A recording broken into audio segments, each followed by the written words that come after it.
Vikings. So much on the line there. And let's start with some Christmas Day declarations. Shefty, let's start with you. Give me your Christmas Day declaration. How about the fact that we could be watching Travis Kelce's last game in Kansas City? That is something. You're talking about a Hall of Fame career. He said he's not ready to make any decisions. Take some time, but there are a lot of people who believe this could very well be his last season, which would make today's game in Kansas City his final game in front of the home fans. That will be something to watch. A lot of people looking forward to that. Jeff, should they bring him back? Man, if he wants to play, you bring him back. This dude, he's an all-timer, man. Like, I love the way he plays, the heart with which he plays, his passion. I mean, listen, when you think about a tight end for the last 10 years, that's the first guy who jumps to your mind, and what a career if it is the last one, cherish it, because he's earned that right, man.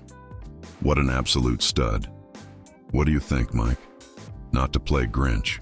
Time to move on. Oh my gosh. He's going to be 7 years old. And the rule of thumb, guys, is it's not what you were, it's what you're going to be. We don't know when Patrick Mahomes is going to be back. Hopefully, he'll be ready by the start of the season. We don't know. Celebrate Travis Kelce, close the chapter and move on.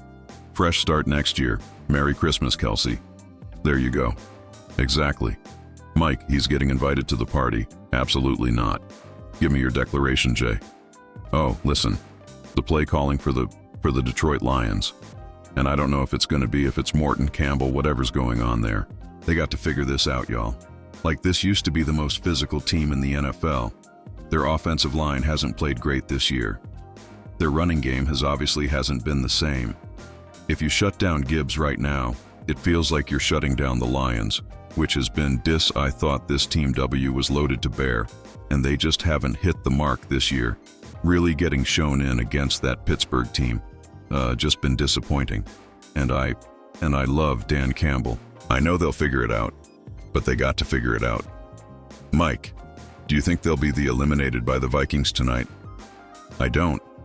Even though the trends say yes. Minnesota's won 3 in a row. They've lost 2 in a row.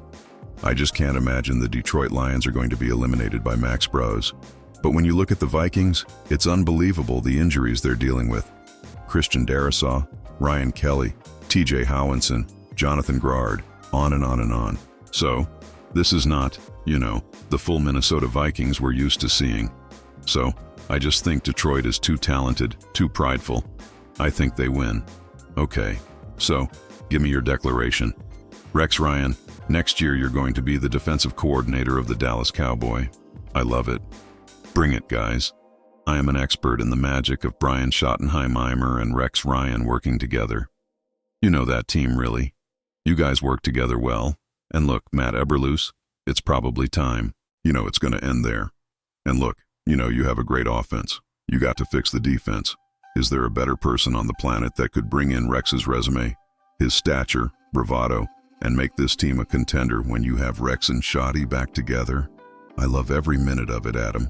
It was just a couple of weeks ago that I think Jerry Jones came on the radio and said, Matt Eberflus, your time is coming up. You got 3 games to show me something. Well, he hasn't come out and exactly endorsed him. It certainly sounds like a change is in the offing there at the defensive coordinator position. This is a team that has not been great on defense. It looks like there could be a change. You want to bring in Rex Ryan? Hey, we'll fight you for him because we love having him here on Get Up on Sunday Countdown in the War Room when we watch. I mean, what are we going to talk about the whole week? It's his Monday declarations that we talk about for the next 4 days, man. Like we're going to be... It'll be a massive miss here. Rex would bluster, really. But he would be exactly what that team needs for that side of the ball. They need that.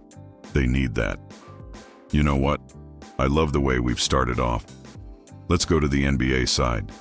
Let's see some declarations here. And let's start in terms of a prediction. A prediction for which of these teams will grab the 1 seed.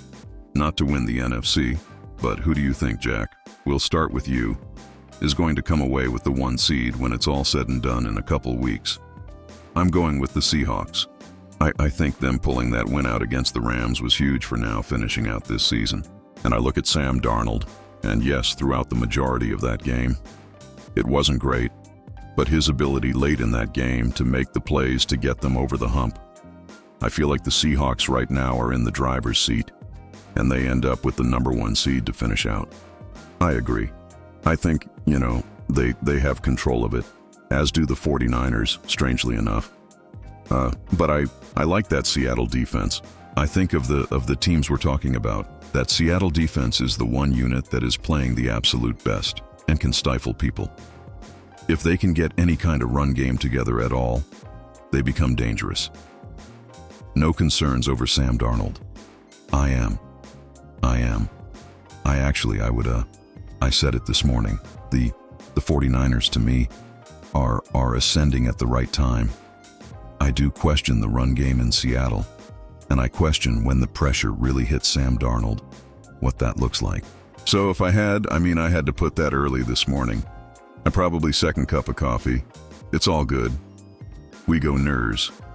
Okay, this is just for the 1 seed. But to win the NFC, I feel like that's where you're leaning in. The 1 seed for me, if the Rams win the next 2 weeks, they still only have a 20% chance of getting the number 1 seed. They need some help, but they are to me still the best team. That game that they lost against the Seahawks might have been one of the most insane things that happened all season long. Their special teams is an issue. Hopefully that gets better with the new change, with the new coordinator, but I do think that it's a long shot for them to get the 1 seed. But somebody had to save the graphic for real. All right, so let's see where everyone is when it comes to the AFC. And again, this is going to be about earning the 1 seed where things are a little bit more up for grabs. Denver sitting there at 12-3 after the loss to Jacksonville. So New England takes a step up after the upset win over Baltimore. And then seemingly out of nowhere, the Jaguars have just continued to handle their business week in and week out. Saturday, I'll start with you on this one. Who ends up grabbing the 1 seat? I'm going to go the Broncos here because I can't do it. The Colts are struggling. I was going to go Patriots. I'm not going to do it. I'm not going to put it up. They're not going to have a Patriot thing under my name. I'm not going to do it. I'm pulling for Drake May. I'm devastated. I'm going Broncos, man. I'm going to go Broncos. I think there's obviously, I agree with Jeff with the Broncos, and there's a difference at the quarterback position between these two situations, but outside of quarterback position, I like the Broncos roster a lot better. Like, their defense is reliable and dominant in most cases. They weren't last week. But then the offensive line and Sutton on the receiver side, I think that along with Peyton allows their offense to be effective. I like this team a little better than I like the Patriots. Jeff Target, don't I? I'm pulling for May. You already took a shot about the Colts struggling, and look, Patriots are back. Great. Drake May coming back in the fourth quarter. The Patriots Sunday night they almost called Dave Andrews to come play tackle for them, calling guys out of retirement, and they're finding ways to win. No Robert Spellin on defense in that game. Still Milton Williams. Now he's eligible to come back, and they're finding ways to win. Rainbow has this team just playing really good football, rolling with the Pats. Y'all know that they're playing the Jets and the Dolphins.